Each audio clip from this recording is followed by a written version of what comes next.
سلامونه ستړي مشه وخت مو په خیر پام وکړئ د ارام ټي وي یوټیوب چینل څخه د نن ورځې تازه او مهمو خبرونو ته.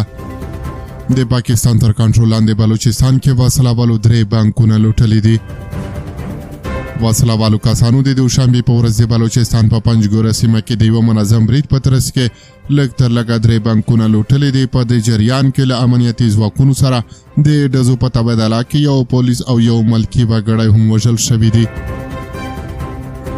د پاکستان تر کنټرول لاندې د بلوچستان ایالت په پنجګوره سیمه کې وسله والو کسانو د دوشنبې په ورځ د ډسمبر میاشتې 15مه څو بانکونه ولوټل شول. د لومړنیو معلوماتو له مخې وسله والو لږ تر لږه له 3 بانکونو څخه تقریبا 155 میلیونه پاکستاني روپۍ له ځان سره وړي دي.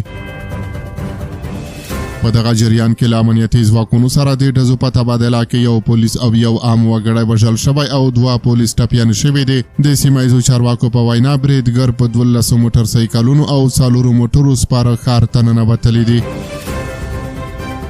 داسې اندېښنې دي چې دغه برید د بلوچ د ازادۍ پوځ یا د BLA بېلتون غوښتونکو کړی دی. د مساحت له پلوه د پاکستان په تر ټولو پراخو تر ټولو شاته پاتې دغه ایالت کې په دې وروستیو کې د بلوچ د ازادۍ پوځ ډلې فعالیتونه ډېر شوي دي.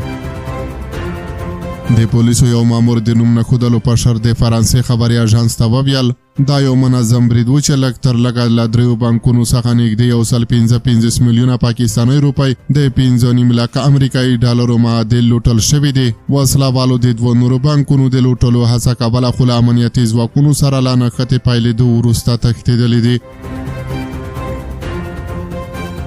د سیمه ییزو ادارې چارواکي هم د دغه برید په تاییدولو سره وویل چې له 500 څخه تر 60 کسانو وسله والو پورې په 12 موټر سایکلونو او 4 موټرو کې سپارول ښار ته ننوتل. نوموړي زیاته کړه چې دا د بلوچ د ازادۍ پوځ یا BLA بېلتون غوښتونکي ول.